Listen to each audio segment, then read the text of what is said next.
Welcome to the Open Mic Podcast Show with Mike Midgley. Hey and welcome to the Open Mic Podcast. On today's episode, I'm excited to be covering the topic of how to become a rock star in your industry. I'm just going to move that out there. That's not very rock star, blocking our guest off today. Today's influencer guest is Luana Ribeira. Luana is based here in the UK. Welcome to the show, Luana. It's an absolute pleasure to have you on the Open Mic today. Thank you. I'm really excited to be here. No, it's great. And I know we were chatting off air about becoming a rock star in the industry. We're going to dig a little bit deeper into that. And, you know, in the world of digital, in the world of publicity, we're all constant producers and publishers with social media. You know, if you're in business, our entrepreneur listeners, this is something that you can really take. It's not just about that high-end PR. There's a whole range of topics that we're going to be talking about. And if you want to learn more about what Luana and the team are doing, you can head over to luanaribeira.com. We will put that link in the show notes. You can also pick up with Luana on LinkedIn, Facebook, Twitter, Instagram, and all the usual social channels. So if you're driving about, don't worry. You can scroll down the app, pick those links up in the show, and go check out the amazing work that Luana and the team are doing. So tell us a little bit about yourself, Luana, specifically your backstory. You know, our audience are entrepreneurs growing, you know, understanding you as a person, how you came to this point in your journey. Tell us a little bit more about yourself. Okay, prepare yourself because this is a little bit crazy. This isn't the norm, okay? So I started off working as an actress. Yeah. I was the Psycho, the horror movie Psycho. Okay, that's my background and I loved it. So from there, you know, I've always been really business minded. I opened an acting academy. Now, this acting academy really took off, like much. I was intending on setting up a little class in the village. It exploded. So before I knew it, 4 academies in the UK. Wow. And it just, you know, it became everything that I'd hoped of and more. And I absolutely loved it. Now, one of my goals that I'd always had was to move abroad and to open an animal sanctuary. Wow. And I'd put that on my goals list for 10 years' time. And this business did so well that I thought, oh, do you know what? I think I can do that right now. So at the time, I was in, should I say, a press flurry over in the UK. So I was always used to being in the media because of my acting. However, this one time I was talking to a journalist and the piece that came out wasn't really about the film I was in. It ended up being about my personal life. Oh dear. So let's go deeper, why not? Yeah, I'll let you go it was around my marriage. Yeah. So it was around my marriage, basically. Is this the situation of the interview? Is this about the interview that I saw you with Eamon Holmes and Ruth on? Is it this particular? Yes, yeah. You saw it. Yeah, okay. Yeah, that's the one. That's part of our research. So my husband had come out as being, as being transgender. Now I wasn't expecting people to be that interested. You know, these things happen all the time, don't they? But what the press liked, or what they thought was different about our story, was our approach to it. You know, we were just very laid back with the whole thing, really, and you know, I wasn't freaking out about it. But looking back now, I think I was in a bit of shock, to be completely honest. But anyway, that happened. We were all over, just everything, you know, in the UK, the US, Australia, Korea, you know, just everywhere. And which was fine. We'd spoken about it and we decided that we wanted to make it public. It's a really big thing for me to, I just really believe that people are never going to be happy unless they truly are who they are inside. Yeah, absolutely. So that's a message that I've been sharing for years. So then I was hardly going to turn my back on my husband for being who he truly was. And there's a reason I'm calling him he. I will go into that in a bit. Yeah. So Anyway, this happened. 6 months, went on hormones and all of that stuff, living as a woman, everything, as you can imagine, my whole life went into absolute chaos. And then 6 months in, he told me that we just booked actually a documentary, a 2-year documentary on a national network in the UK. And then he told me that actually he wasn't going to continue down this path. Wow. Now that confused me more than the initial bombshell, because now I'm like, hang on, because by now our marriage had evolved into friendship. I had a new partner, he had a new partner. And I was thinking, oh, hang on, I was just really confused. And we'd just been on a Channel 5 documentary as well, and there was a load of press wanting to talk to us, and I was so confused by now. Everything had suddenly caught up with me. I was like, do you know what? I can't handle this. I can't do this. Especially such a short period of time as well. It was 6 months or something from the open discussion to then change, I suppose the backing out of the process, I suppose is what you're saying. Yeah, and it's not my place to say what was going on there. All I can talk about is my perception, but I was very confused. Yeah. So I ran off to Portugal and I decided to set up this animal sanctuary with my partner who was already in Portugal. So that's what I did, and I learned a really, really important lesson. Do you want to know what that lesson was? Shoot, we're all ears. So this is something that really led me to working with entrepreneurs who want to get into the media. If the press want to run with a story and it's about you and you don't talk to them, that doesn't stop the story going out. Guess what? It still goes out, but it goes out without your input. Yeah, so who knows what angle is going to be taken? So it did. This story came out, and certain things I'd said were, in my eyes, taken out of context, and I wasn't there to explain. Now, had I spoken to the journalist, I would have said, oh no, that's not how I meant it. Yeah, and put it into that context and had your view to balance the story. Exactly, but as it went out, that's not what happened anyway. So it ended up in more chaos, big lessons being learned, and I decided to go off and run off to Portugal and live in a ditch. That's what I did. I lived in a ditch for 3 months, surrounded by a polytunnel, because I was so confused. Okay, here's the thing. When somebody comes out as being transgender and stuff, now obviously that person is going through a huge identity crisis. What people don't realise is that the people who are close to them are also having an identity crisis. I was thinking, how could I have not known for a decade? I don't even know how to put it into words. It's the social impact, isn't it? It's social impact. And I see you got a couple of kids involved in that as well. Interviews, yeah. Yeah, my kids breezed through the whole thing. Do you know? Here's the thing. We never made it a big deal for the kids, so they just accepted it as it was. Yeah. It was just like, oh, look, Daddy's wearing a wig now. Oh, cool. We didn't sit, and then when we broke up as well, we didn't sit them down and say, we've got some news. We just said, hey, guess what? We're going to have 2 houses. How cool is that? Yeah. So they breezed through the whole thing, and even now, they're just fine about it. They're really good. But, so tell us a little bit more about the animal sanctuary, because it links into that entrepreneurship. That's an amazing story. And what's the reason for the animal sanctuary? Are you just a genuine animal lover? I mean, here we've actually got a farm here, and we've got 3 chocolate Labradors, we've got sheep, we've got all sorts of stuff going on.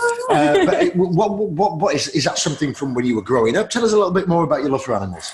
I've always been obsessed with animals. I remember every time I had a hard time when I was a kid, I'd cuddle my cat, and it would just be it would just instantly calm me down, and it still does. If I have anxiety, if I feel an anxiety attack coming on, I cuddle a cat, the purring. I don't know, animals have always been a big part of my life. I was always bringing home sick and injured animals and looking after them till they got better from a very, very young age, you know. And it was always assumed that I'd go into a career that was something to do with animals, like a veterinary nurse or something like that. But I was never interested.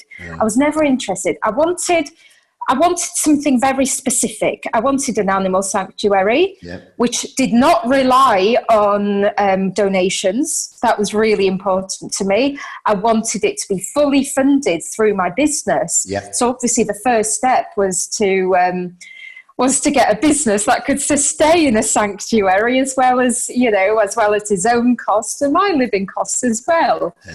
So that's what I managed with the Acting Academy, and I actually left it run by a team, fully systemised, while I was out here in Portugal working on the sanctuary. So that was great. And what I did in this ditch, which was later to become the Animal Sanctuary, I wrote a book. Because when I came out, I thought, hey, do you know what? This is pretty cool, isn't it? I've got this business running in the UK. I'm bringing in this income, but I'm not really doing much. Like, I'm in another country. And so I thought I'd write a book to help other people to do the same. And I had a course that came off the back of the book. I didn't do any more advertising. I didn't do any marketing for this course, nothing whatsoever. I wrote 2 posts on Facebook in the whole year that it ran. The rest of the people came through my book and through media appearances that I'd got as a result of the book. And, you know, I thought, wow. So a module in this course was all about books and media, and oh my God, I did not want to move away from that module. I wanted to talk about it forever. And that's when I realised I found my niche. So I ended that programme after a year. Really enjoyed it. You know, there's some entrepreneurs who came through who are doing absolutely incredible things now. Amazing. And it was great. But it was a great test for me as well on how a book and media can really work for business. I purposefully, my Acting Academy got so crazy and overcomplicated that I really wanted to simplify it. And so I tested it. And by the way, I wouldn't recommend that other people. It was a test. The way I would use a book and media, this is how I'd advise to anybody else, is for it to be part of an already strong marketing campaign. Absolutely. I did it as a test because I wanted to see what would happen, because I figured out quite quickly that this is a route I'd like to niche down to in the future. So I needed to see how it would work. And it worked well, but it's going to work so much better if you already have a strong marketing strategy. Because what you do is, say you go for a TV interview on Fox, that's only the first part of it. That's literally part one. You know, then you bring it back into your marketing, you know, when you make it part of your funnel, and you can use that for a lifetime, and it just... evergreen up. It keeps on building your credibility, trust, all of these things that are, you know, getting harder and harder to achieve when there's so much noise going on in the outside world, you know. So you mentioned there about the sort of TV appearances, and obviously I know you've been some strong accolades, obviously. You've been on Fox TV, ITV, BBC, Channel 5, you featured in, and what I'm really interested in, not to disrespect any of those by far, but you was featured in Forbes, one of the top 21 emerging female entrepreneurs to watch in 2018. How did that come around? Because that's such a great sort of recognition, isn't it? It was, and that was to do with my book, actually. It was a contact that I made as a result of my book, who was compiling this list for Forbes, and she asked me if I wanted to be in it, like as if I'd say no. So I got the email, and I was, you know, I just responded back straight away, like, of course. And that was it. So that, it really took me by surprise. I wasn't expecting that. It was a couple of years ago now. But yeah, you know, it blew me away, really. Yeah, that sort of rolls on, doesn't it? And you talk about the pieces in the jigsaw, whether it's a book, whether it's an interview. Yes. Obviously, that then attracts everything else. And I do a lot of social contributing, write for certain well-known blogs, from whether that's Digital Donut, I speak on stage for digital and international companies in America and things like that. And it all rolls on. And obviously, that's rolled on into things like Huffington Post, Thrive Global, you know, Addicted to Success. All that comes off the back of that. And it's like no change. So, is there an order, would you say, for the listeners? Is there an order? Would you say do the book first? Obviously, would you say get on the TV first? Talk to us. Is there a strategy around it that you think is best play to get that maximum awareness? So a book is going to help you get into the media. Yeah. If you've got a book, it makes everything a lot easier, but it doesn't mean you have to wait for the book. Because obviously, you know, individual people, some might write a book in 8 weeks, others might take a couple of years, and that's all fine. So in that case, it's great to have the book first. That's going to help make things really explode. But if you're just starting to write the book now, then I wouldn't pause on the media stuff either, you know?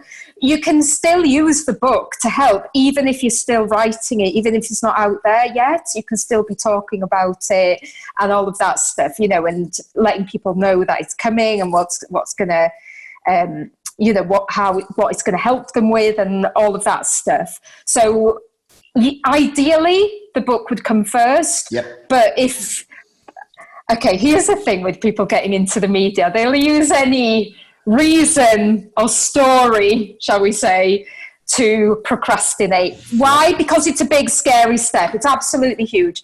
People know damn well how powerful the media can be. And so even though they know it's going to help them to absolutely explode their business, they will wait and wait and wait and wait and wait and wait.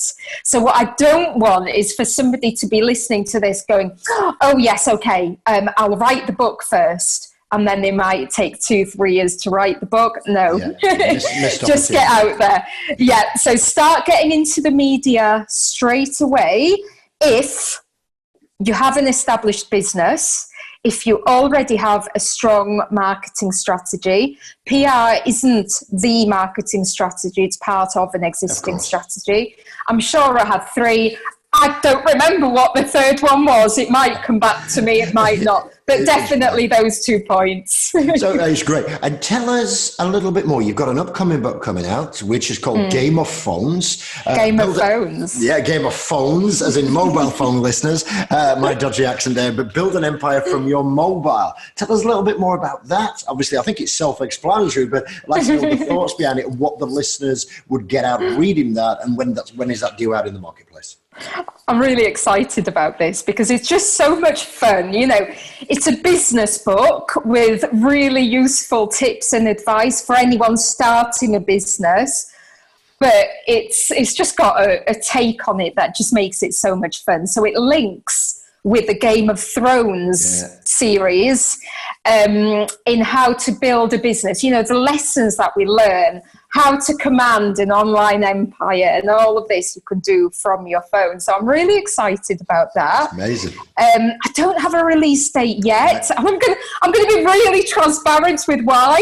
I keep changing it. I keep finishing it and then going, yeah. That's amazing. So, but keep your eyes peeled. Yes, look out for that. So I'm excited about that. And the reason I wrote it is because I feel like my first book, Passion to Freedom, I wrote that nearly 3 years ago now, and I feel like I've moved on so much from there. But the typical people I work with are 6, 7, 8-figure business owners. So I wanted something for people who are just in the startup phases, you know, so that I can help them. Yeah. So that then when they're ready, they can work with me later on if they want to. But I wanted something, for that group who are just beginning.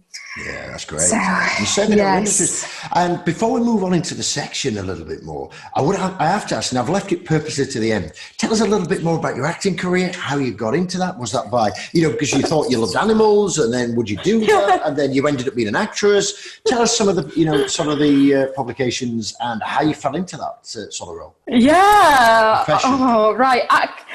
I started off dancing, actually. I'm just a born performer and I love to dance. I was incredibly shy when I was younger, to the point where I couldn't even talk to people. But when I was on stage, I came alive. But dancing was ideal for me because I didn't have to talk to anybody. I could just do my stuff. Express and yourself. That's it. It was a real form of self-expression for me. I don't know how I would have done without it. So I went to dance college, and as part of that, we did acting, musical theatre. And I found that I just loved that so much more than dancing, which came as a huge shock to me because it wasn't something I'd ever thought of doing, but I just looked forward to that day that we did the acting every single week.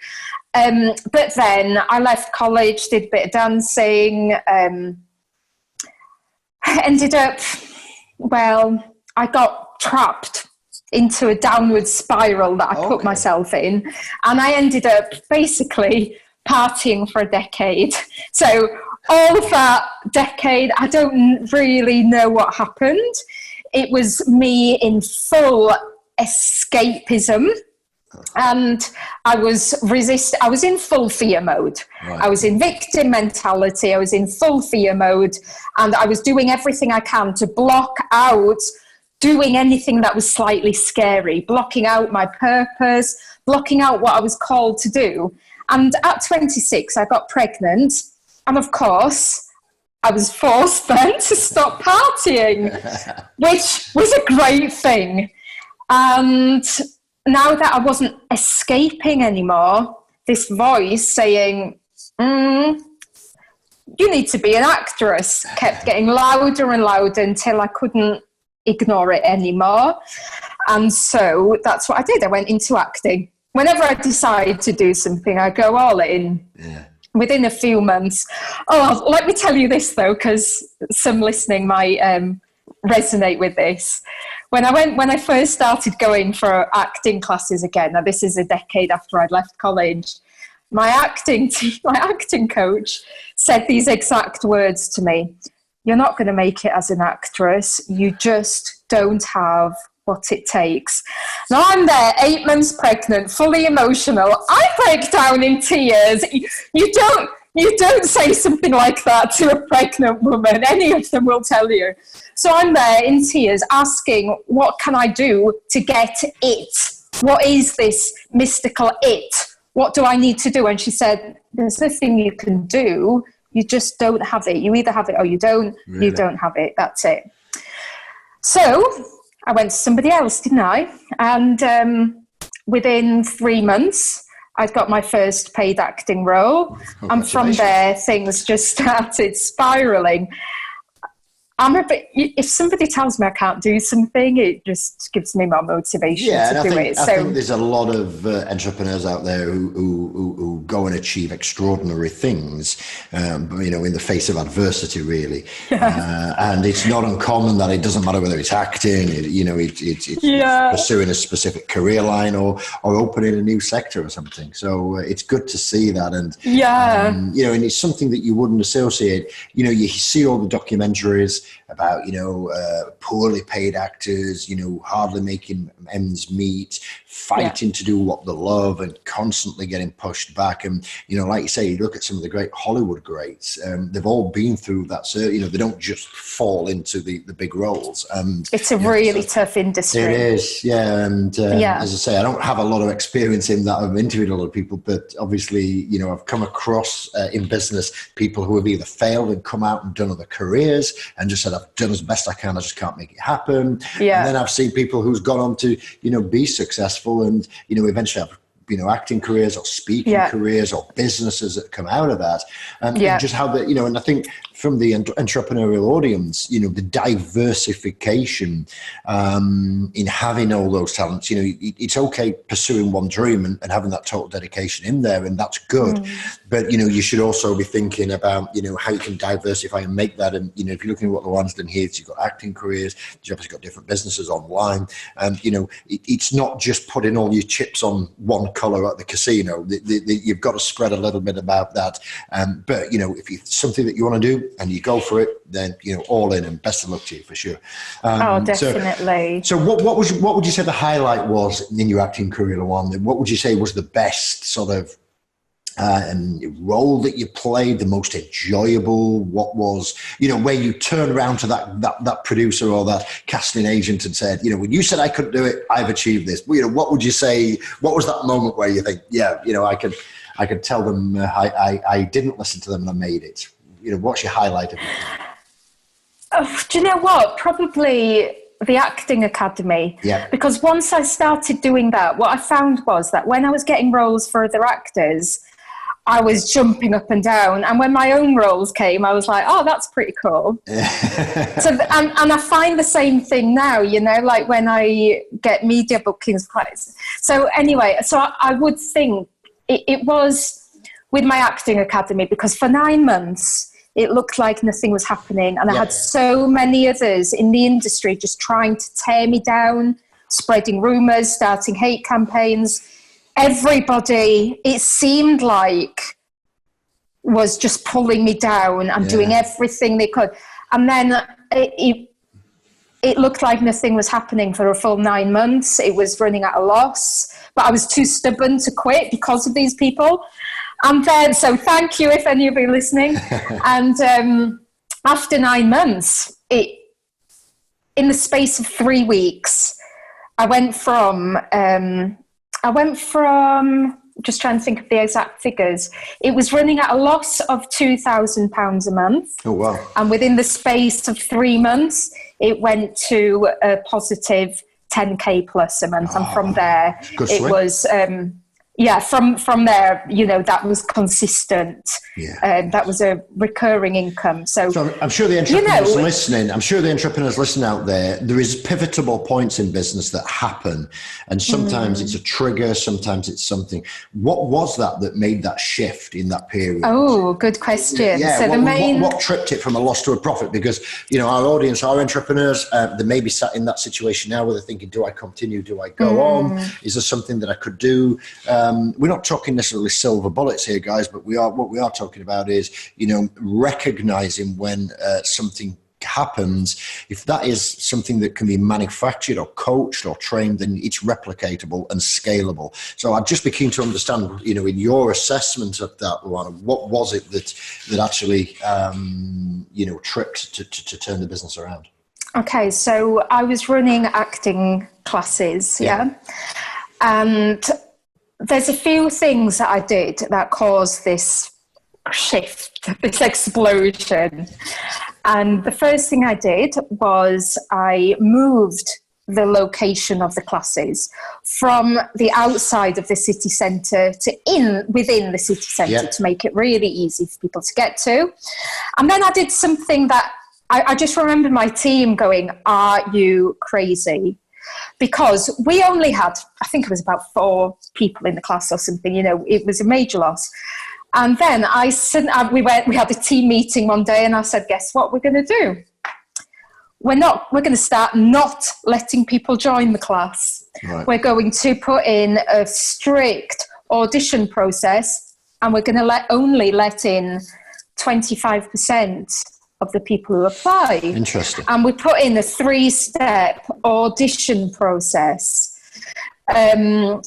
First, there was the written application, and it was a lengthy application. It wasn't just like, for now, for coaching, I have a few pre-qualifying questions before I'll get on a call. But this was a proper application. So we had that.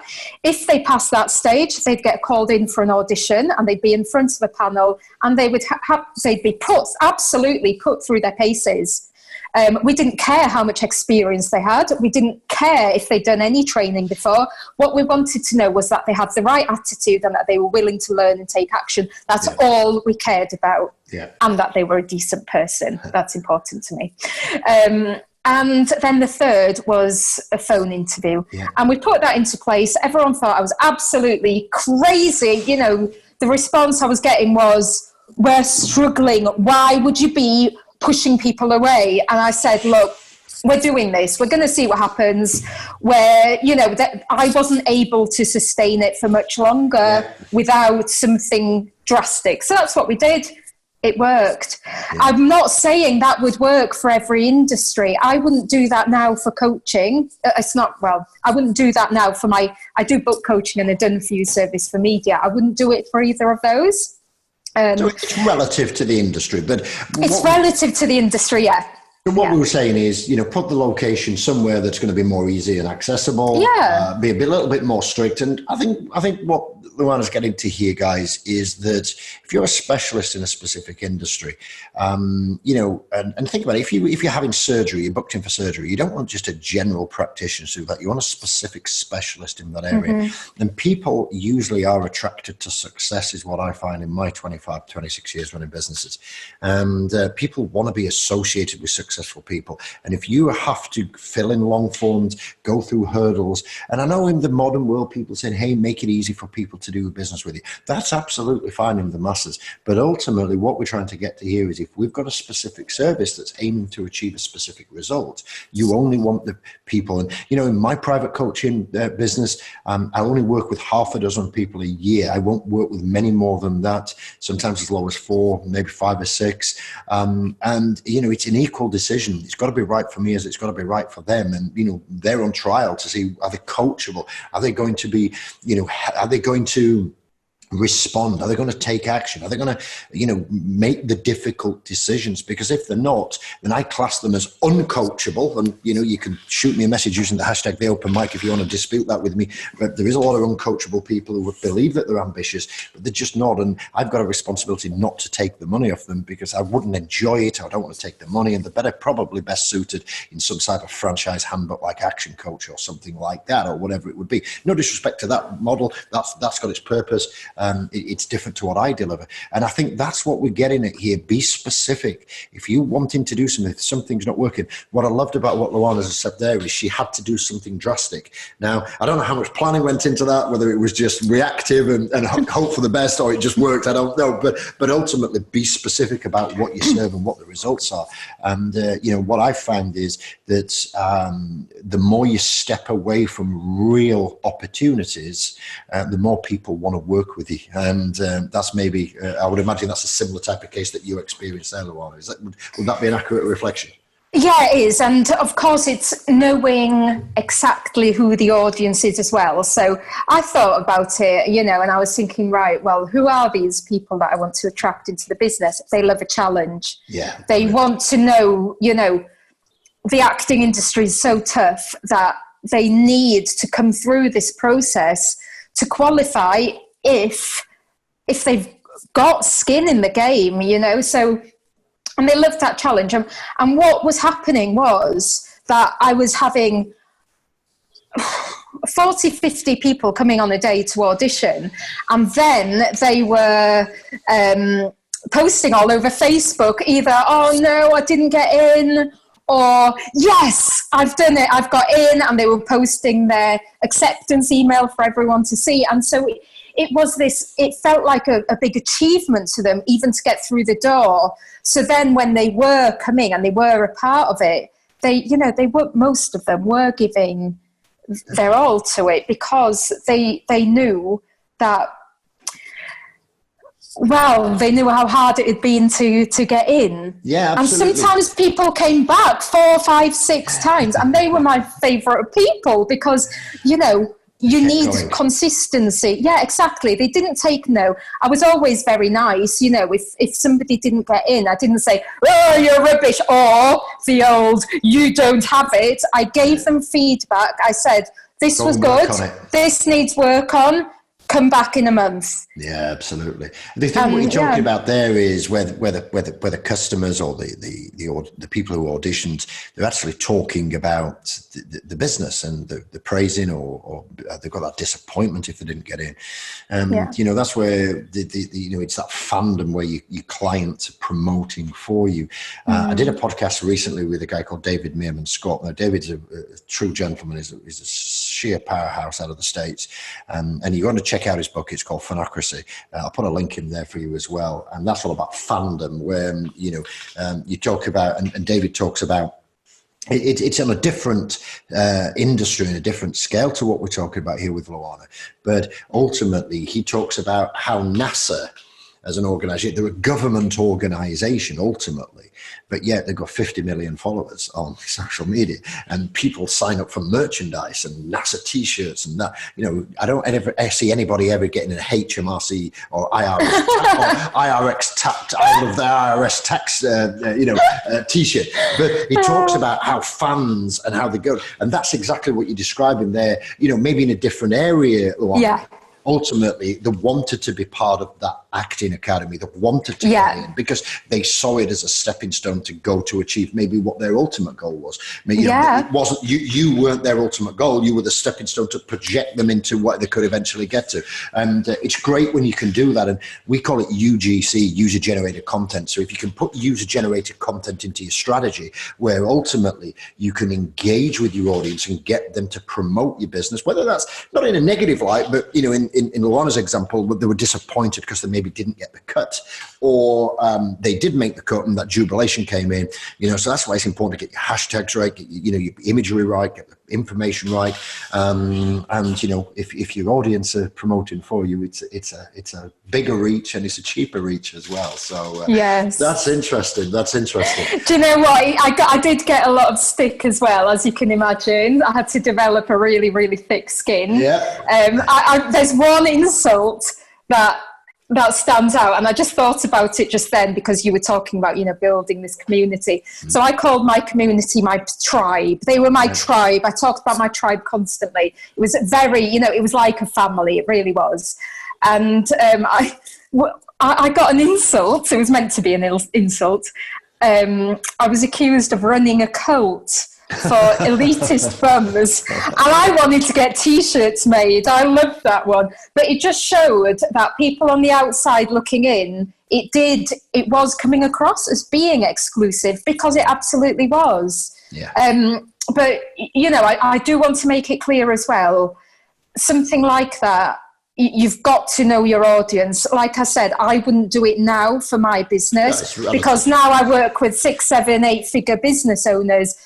They're time poor. They wouldn't have the time to be going through this lengthy application process. I don't think. Hey, I haven't tried it. I haven't tried it, but.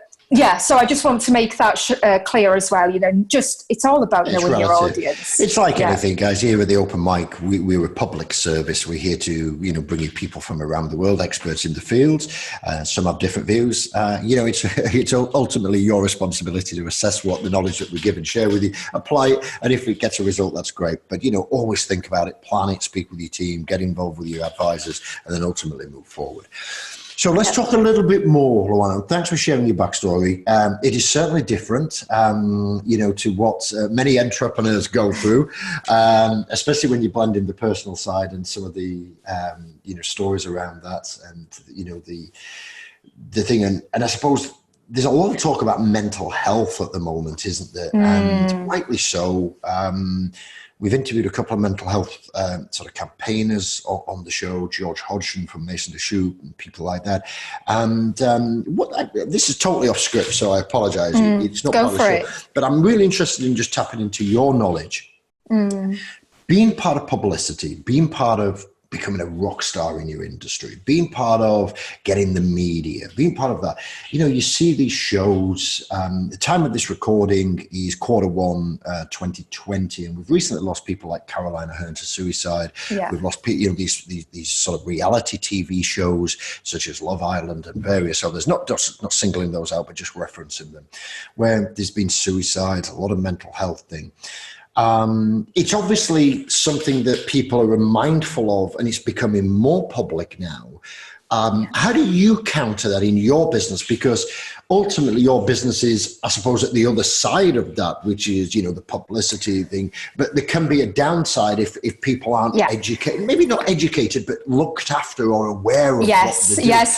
So I suppose before we get into being a rock star in your industry, is there any cases where you would say, before you take this step, give thought to this, or seek help, or get guidance, or I don't know. I'm sorry to put you on the spot, and I'm really glad you've asked this. Yeah, and by no means, because this is important. Yeah, and by no means am I going to say don't go and get the publicity, don't go and get the awareness. I mean, obviously, that's part of, everybody's got to get some form of awareness, whether you put a board outside your local shop saying, there's a sale on, or we've got 2 for 1 offers on. So it doesn't really matter, but I'm just really, really keen to understand what is, as a professional PR, publicity, media expert, how do you deal with educating and bringing people in who said, I want to be a star tomorrow. What's your take on it?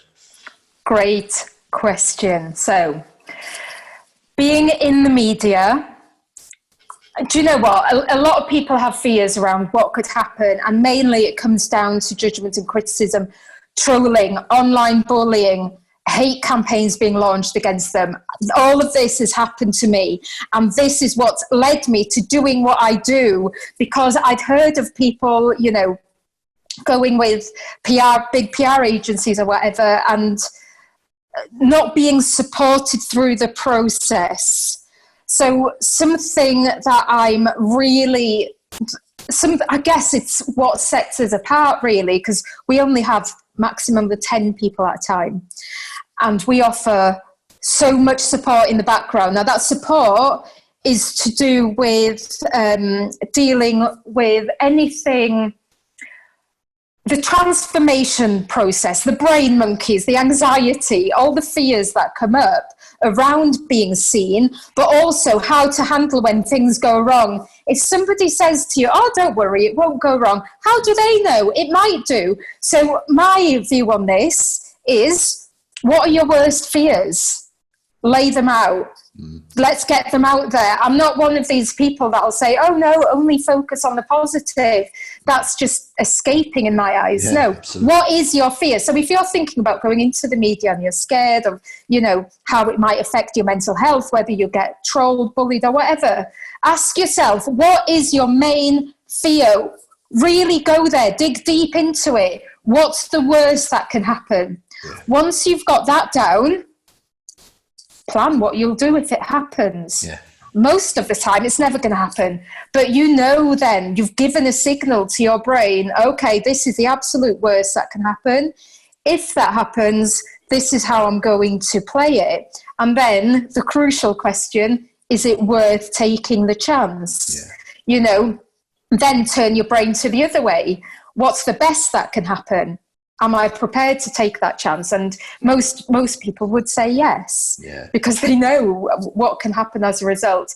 But it's something that we focus on heavily. I don't just get bookings for my clients. We're constantly in the background working on how they present themselves, how they make it work for them, and also how to deal with anything that could happen if press goes wrong. Yeah, it's a great point. And I think for the listeners, whether you're wanting to go into rock star status and whatever is irrelevant, but ultimately, there is attention junkies, fake it till you make it people out there. I don't work with those. Yeah, just to get onto TV. But, there is a darker side to it. So, if that's our public service, but it's a great piece of advice. And I love the fact that you're saying, what's the worst can happen? And is that maybe just holding them back? Or is that something that, if you can't take the negative side of it, and I'm not saying that some of the abuse that people get on social media. I mean, we're big football fans. It's horrendous. Yeah, I mean, we're big football fans, and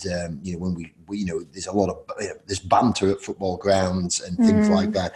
But some of the abuse some of the players get, and it's they don't go to work to receive that. But unfortunately, that's society and how social media has powered that. I opened the show at the top of the show about we're all publishers. Believe it or not, if you've got a smartphone and a social media account, you're in the publishing business. Yeah. And whether you like it or not, you just got to have a think about that. So take a deep breath. Doesn't matter if your team's been beaten, the player's done bad, or any other situation. Take a deep breath. Be responsible in society, and I think that's the main thing. But it's some good points there. So got to have a thick skin. Absolutely. So I suppose getting to the pinnacle part of Rockstar, I think what I'm keen to understand is what makes someone a rock star of the industry. Is it the fact just the publicity, or do they need specific qualities? Because ultimately, there's listeners listen to the show across the world, and they might be saying, well, I'm ready, but am I ready? Do I know I'm ready? So what makes someone a rock star of the industry? Share us your thoughts around that, Luana, please. Okay, so first of all, I don't work with people who, I want to be a star, but I've got nothing to, I want to be fake. That's not what I do. So when I talk about being the rock star of your industry, I mean genuinely knowing your stuff, genuinely being the expert, and constantly working towards being the absolute best and delivering to the best that you possibly can, and taking steps to stand out among the sea of noise that is the online world. Anybody can shout on Facebook about how great they are. When you've got somebody else doing that shouting for you, it's a hell of a lot more powerful. And that's where the media comes in. You can do great stuff, absolutely great stuff with social media, especially if you're consistent. The main thing that people struggle with is trust. So if you get your audience trust, and the way of doing that is to genuinely help them, give them value, and to show that what you do works. So consistently showing testimonials, case studies, and all of that stuff. And then the media then takes it a step further. When you're being asked by the BBC to come and do this interview on your topic, that's then the BBC calling you in as the expert. Yeah, it's the authoritative. Exactly. The impact is absolutely huge. And you see that. So that's what I mean with rockstar of your industry. No, I appreciate that. And you see that regular. I mean, we watch Sky News in the morning, at lunchtime, evenings, and they've always got a panelist coming on, whether it's for their pledge shows or their press reviews or, whatever it would be. And there is a varied range from different backgrounds, but, ultimately they're trusted because obviously they have a track record, is what you've said. So no, that makes sense. So I suppose just as a side question from that, Luana, is that if somebody's, I suppose what's the question I'm looking for? Is it you already have to have a certain level of stage, not just to work with you, because, the listeners of the show, some will make an inquiry with you, some won't. But for the people just in the neutral gears here, are we saying that get to a certain level of expertise before getting out there? Because otherwise, I suppose it could be somewhat embarrassing, couldn't it? If you sort of try and put yourself out there, that it wouldn't be authentic, and I suppose you're going to get called out. Would that be a fair thing? You've got to know your stuff. But then on the other hand, people often know way more than they think they do as well. Interesting. And quite often people who, I will look through their content and they're clearly an expert on the topic, and they'll say to me, I don't think I know enough yet. And it's that fear of being asked a question that they don't know. And really, it's not that big a deal. If you don't know something, you just say, I'm not sure about that. I'll get back to you or whatever. It's not... You don't have to know absolutely everything. Nobody does know everything. No, so, but you do need to know your stuff. You do need to be an authority on the subject. This fake it till you make it. No, just constantly be working on your topic and developing your knowledge. And as long as you've got that, and like I said before, it's a baseline. Yeah, exactly. And make sure that you've got an established business and all of that. And it's not that you can't go into the media before then either. It's that's when you've got the best chances of getting more media, of getting more meaningful media, and of making it work for you. So whatever your objective is on the media, is it to bring in more clients? Is it to build your audience? Well, it's going to be more effective if you've already got those things in place. Yeah, makes sense. And I know we touched on it earlier about that fear of putting yourself out there. and overcoming the fears. Is it just judgment and criticism? Is there a strategy that you could sort of say outside of lay out what your worst fear is and then what is the best fear? Is it just simple risk mitigation planning like that, Luana? Or would you suggest to them that they consider other else if they have got fears? Is there anything else? I would absolutely recommend that everybody, not just people who want to go into the media, but that any entrepreneur is getting mindset coaching. Yeah. Because, we can have all the strategy in the world, but if we don't have the right mindset and we don't have somebody to call us out on these things, then it can be very difficult. Yeah. So, constantly be working on your mindset. That's what I'd say. And what I do with people is, if people aren't ready to work with me, I give so much. I tell them step by step how to do it for themselves. Yeah. Because, you don't have to wait until you've got loads and loads of money. You can start doing it yourself until you hit that point. Yeah. Plus it's educating and coaching you what's to come. No, it makes sense. Yeah. So, mindset coaching, definitely. And being self-aware and realizing when it's your brain monkeys talking you down and when it's, when it's actually real. And that is something that can be hard to do on your own. Yeah, brilliant. So I know clients who work with you work through the impact system. Tell us more about the impact system and what that entails. Okay, so the impact system, I stands for the internal work. So mindset, like we've been talking about, this is such a huge thing in what I do. I mean, I don't advertise as being a mindset coach or anything like that, but it's absolutely crucial to anybody writing a book or getting into the media because it's such a huge transformational process. And what happens is, as we start leveling up is not pretty, is it? We all know that. It's messy, it hurts, and you need support to get through that. There's a phenomenon, particularly with new authors releasing books, and I call it the Bookzilla phenomenon. Everyone's heard of Bridezilla. The same happens with new authors, believe me. So I make sure to prepare them for Bookzilla rearing its ugly head. And what will happen, things like suddenly going off your book, suddenly just hating everything about it, wishing you hadn't started, getting really busy with work and feeling like you're not able to prioritize your book, getting ill or injured, that's one, surprisingly, feeling anger towards the project and the people who are helping you. Yeah. So that's the internal side. What is the M? The M is for media, which we've been talking about. Yeah. P is for publishing, publish a book. And ACT is for actual acting. I wouldn't be here today doing what I do if not for my acting background. So that's something that I bring in to help other people to help other people to be able to step into that role, that the performer role when they do their interviews, and things like that. And I want to make it clear here that there's a common misconception around acting, and that is that actors are hiding behind characters or becoming another character. Not true at all. What a great actor actually does, and bear this in mind the next time you're watching a film, is that they'll pull out that very real part of themselves. Yeah. So I've already mentioned that I was psycho in horror movies. That was my role. That was my niche within the industry. And, I didn't become that character. What I did was I found that darkness within myself and I brought it out into the light for everyone to see. Doesn't mean I'm actually going to go on a killing spree, but we've all got a shadow. We've all got darkness. That was me expressing that part of myself. Yeah. So, for entrepreneurs wanting to get into the media, they would unleash their performer side.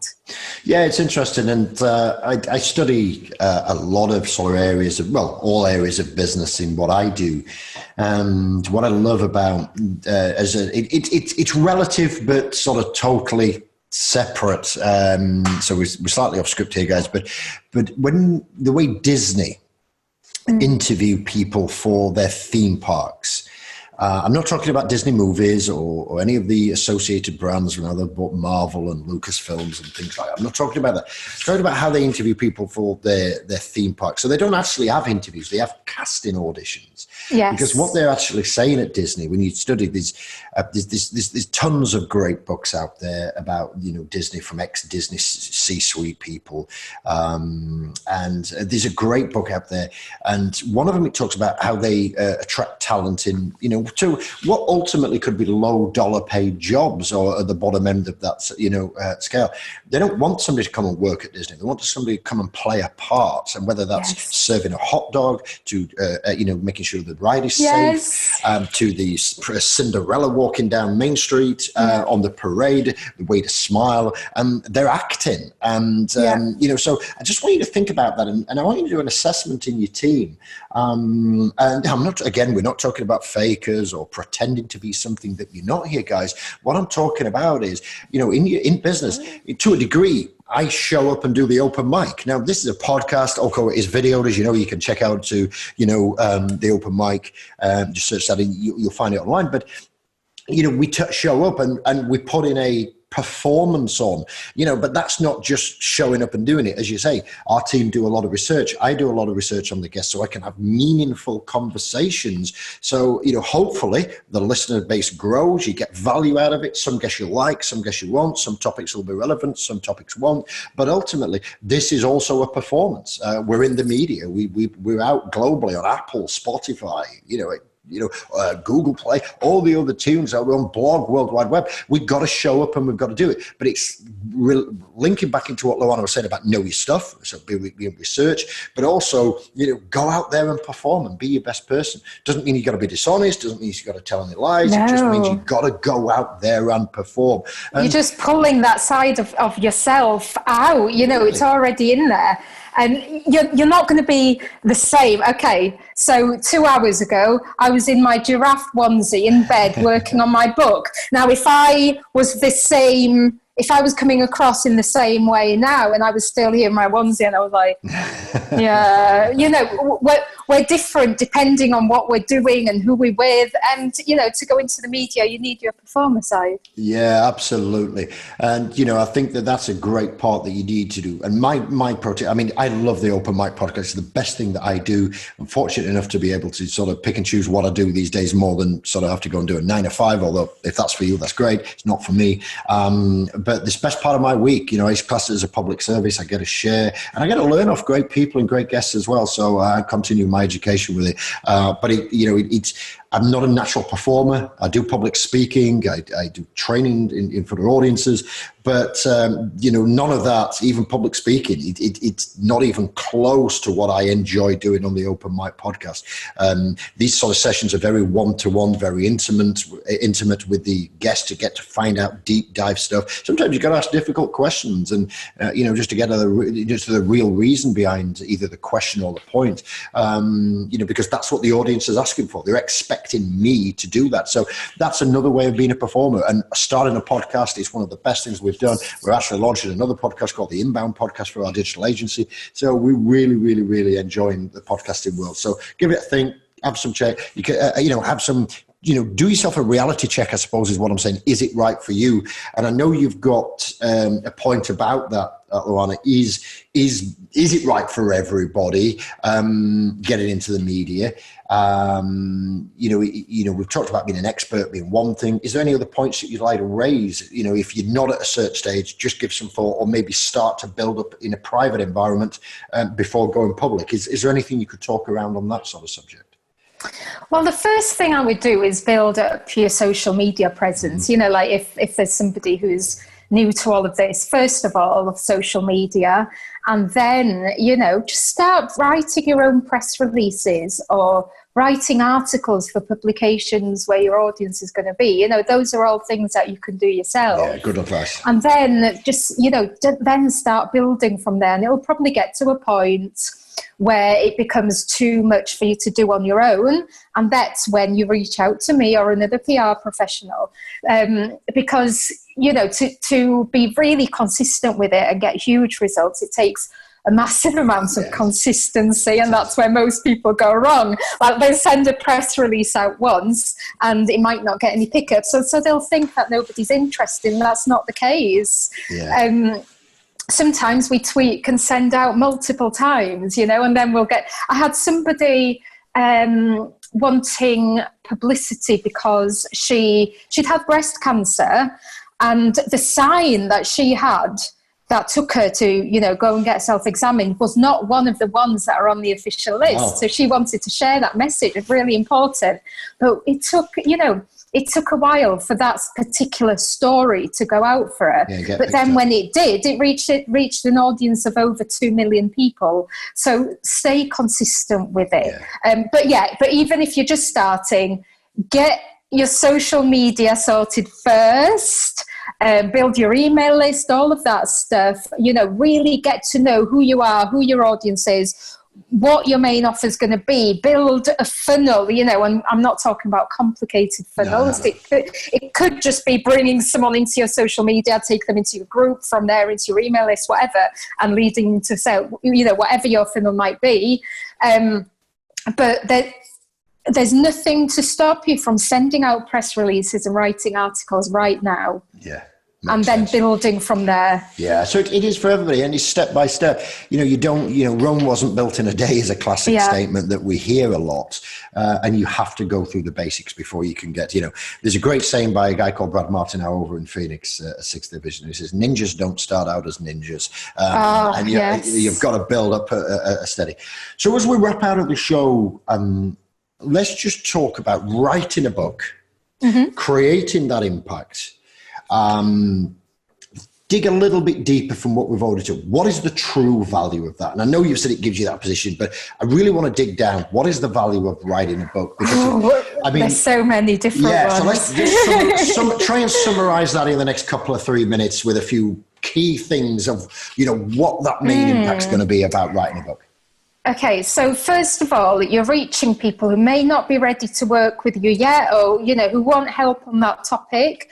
And what the book actually becomes is like a 4 to 6 hour sales call where you don't have to show up. Like, you can be on the beach, having a nap, whatever, and somebody somewhere in the world could be reading your book and having a massive impact. It's a way of sharing your message to people who might not be able to afford to work with you or might not be ready to yet. You can still be making a difference. I had people messaging me saying that they were on the verge of suicide, but that I'd given them hope. I wasn't working with those people. I'd never heard of them before. You know, we never know how big our impact's going to be. That's the thing. Not everybody will contact us. But, you know, it's credibility. It's placing yourself as the expert on that topic. Oh, if you've written a full book on that topic, you are an expert, okay? Just own it. So, you know, it's that proof. It's that constant social proof. And it really helps to open doors in the media, with speaking, with consulting. So there's so much. Yeah. And actually now it's getting to the point where if you don't have a book as an entrepreneur, it can be a bit like, you don't have a book? It's expected these days, you know, because you have to. We're at a time right now where we absolutely have to prove over and over and over and over again that we're trustworthy and that we know our stuff. Absolutely. And that book is one of the main ways that you can do that. Encapsulating that, isn't it, and bringing it together. Yeah, it is. No, that's awesome. I've seriously enjoyed speaking today. The story is amazing. I've loved it. This has been so much fun. Thank you so much for contributing. And thank you. If you want to check out Luana on social, like I say, go over to luanaribeira.com. We'll put those links below. You can check out on LinkedIn, Facebook, Twitter, Instagram. We'll put all those links in there. And as we wrap out of the show, Luana, could we just sort of condense this down into sort of 3 pro tips? If we are already sort of, you know, thinking about, you know, how we want to become that rock star in our industry, condense the last hour or so we've had, put it into 3 pro tips for the listeners so they can take action and hopefully get the value out of the time that they've invested listening with us today. Okay, so number 1, keep those brain monkeys in check. Yeah, recognize, be really self-aware and recognize when it's the brain monkeys and when it's not. Yeah. And if you need help with that, which most people do, then, hire a mindset coach. You got it. 2 is to really... this might sound really cheesy, but I don't know how else to put it. Just be yourself, own who you are, and bring that across into your business. What you'll find is that a lot of the time, the things that make you unique and the things that will make you stand out among everybody else are things that you might have been shamed for in the past, or that you might have been insecure around, but they're the things that make you own it. And that's going to get you to stand out as well. In your book, like when you write your book, don't write it like an English essay, write it from the soul, okay? It's not about perfection, it's about connecting with your audience as you, a real person. And 3, be consistent. Yeah. Be consistent with everything you do. Getting into the mainstream media is much like social media. You wouldn't just write one post having never posted before and expect a flood of inquiries, but it can happen on occasion, and it's the same with mainstream media as well.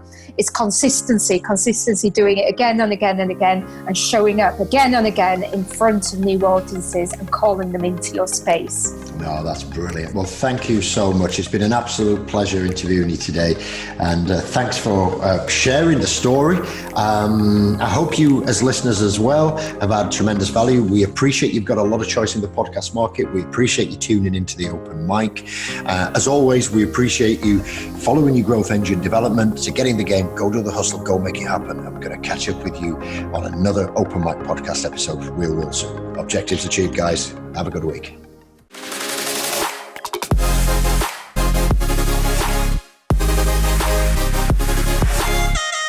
You have been listening to The Open Mic, brought to you by The Success Hub.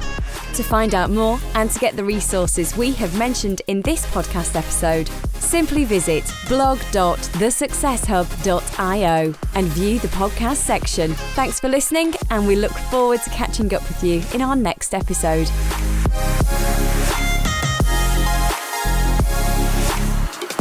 This podcast and associated materials is published under copyright to The Success Hub. All rights reserved. No reproduction of this material is permitted.